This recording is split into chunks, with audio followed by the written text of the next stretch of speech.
hello to a beautiful day on Rannoch Moor.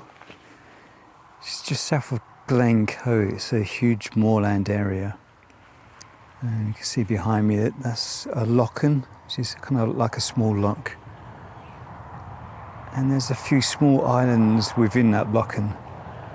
And you've got the mountains in the distance there. It's looking towards the Glencoe mountains. I couldn't say exactly which mountains because there's quite a lot of them, but any mountain 3,000 feet and above is a Monroe. But I'm just taking a long shot towards the mountains there. You just got the clouds looming above there. But I'm going to see what I can get around these lochens. But then I'm gradually going to make my way back up to Glencoe from Rannoch Moor. There's quite a few parking places to pull over, so I'll just pull over at each one, have a look. Let's see if there's any good views, good photo opportunities there. Hopefully I can get some good photos. I've already got a few with nice misty clouds going over the mountains, back up the Buachaille Etive Mor, which is the main mountain as you come into Glencoe. It looks like a pyramid shape. It's very dominant. You come out of Rannoch Moor, you got open moorland, and then you got the great Buachaille Etive Mor on your left as you're coming in there. It's an amazing sight. We've got the edge of the lochen there curving its way around, and you have a small lone tree there. And you've got another small island in a lochen there coming across diagonally. You've got the far shoreline in the distance there. So there's a lot of angles, and there's a curve there, and you've got the grass is growing from the water there. So it looks like a nice little scene there. I like the lines and the curves going through the scene. I've added a polarizer just to cut through the glare off the water there. The sun's in that direction. Yeah, I'm going to have a shortish shutter speed because you can see the tree there, the breeze is just moving around there. So I want to make sure that it's sharp and the grass is down below.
Just parked alongside the main A road running through Rannoch Moor. And I just noticed this area from the side of the road. I wasn't sure what it was. It's kind of a tree stump graveyard. It's just hundreds of tree stumps. I don't know how long they've been here. I expect being felled quite a few years ago. It's like nature's reclaiming the stumps. Some have moss growing on them, heather. They gradually get merged into the landscape here.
stopped off at the shores of Loch Etive.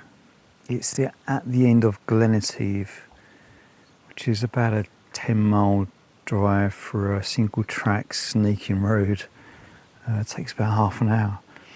But it's just off the main stretch, the main road that goes through Glencoe.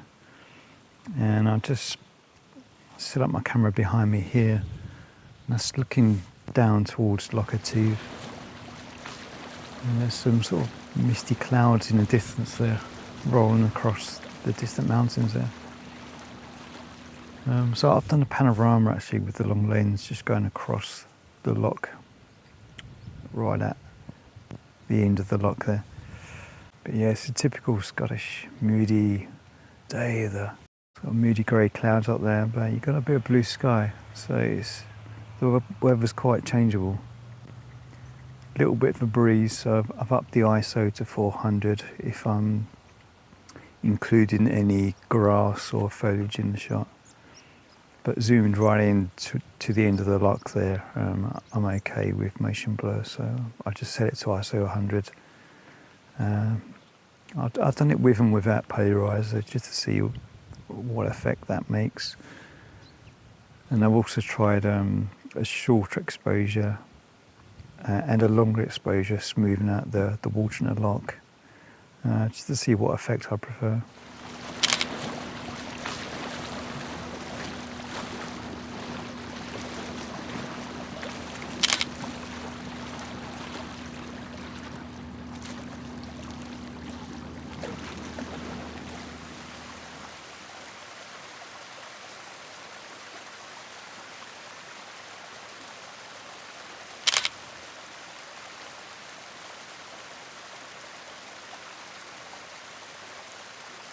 Today's a lot of roadside photography. I'm just following the single track here, which runs alongside the River Etive below me. So I'm just tracking this along, and whenever there's a parking area, I'm just pulling over and just having a look at, see if there's any scenes looking down into the river here.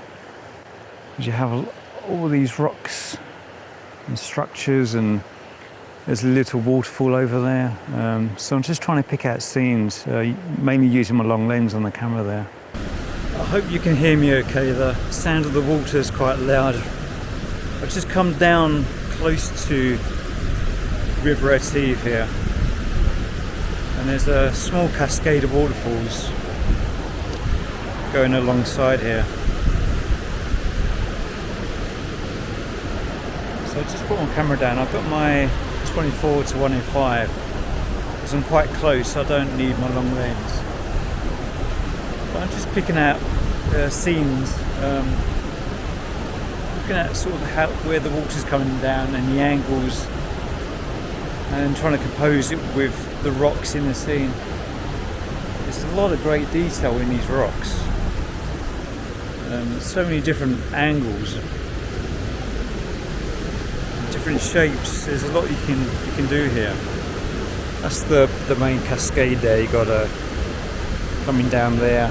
There's two little falls there. You can see all the detail and the texture on the rock side by side.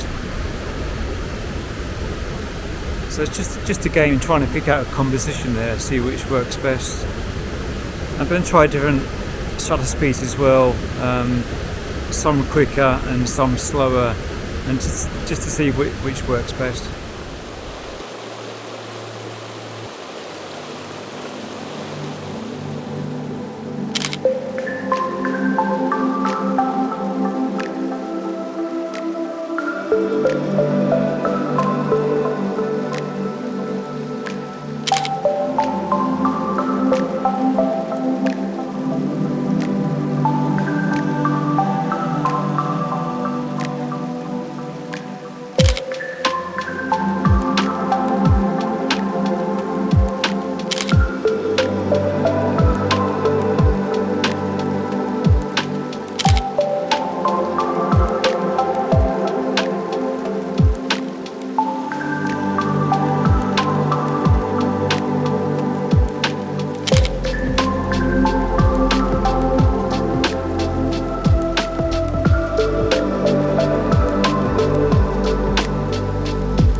Okay, this one's going to be a bit of an experiment. I'm focused on that rock in the centre there.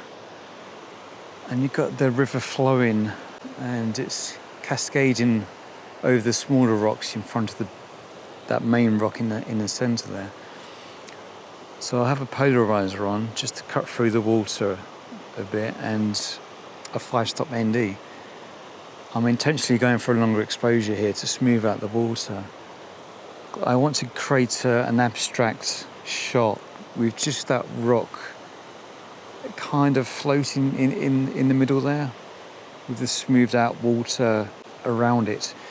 I'm hoping that should have a nice effect because as the water's cascading over it, I can see it's falling down slightly. It's not at a constant level. So that should give an interesting effect with the smoothed out ripples in the water. I say it's an experiment. I don't always do these smoothed out water shots, but you've got to try these things.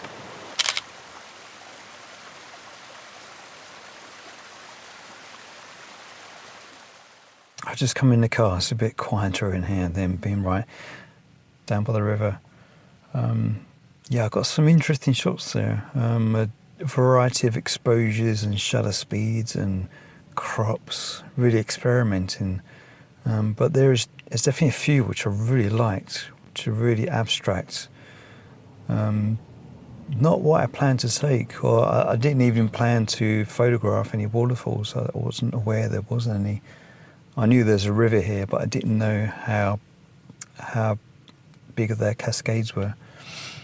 But I just had to finish there because there was actually another photographer with a wedding couple, and they were taking wedding shots with them standing over the river there. So I thought I'd best leave them to it. I just about finished anyway, so I didn't want to get in their way. But yeah, it was a good little session this time. So hopefully I got some good photos out of that, and obviously you'll see them if I have. Anyway, thanks for watching, and I shall see you in the next adventure from Scotland.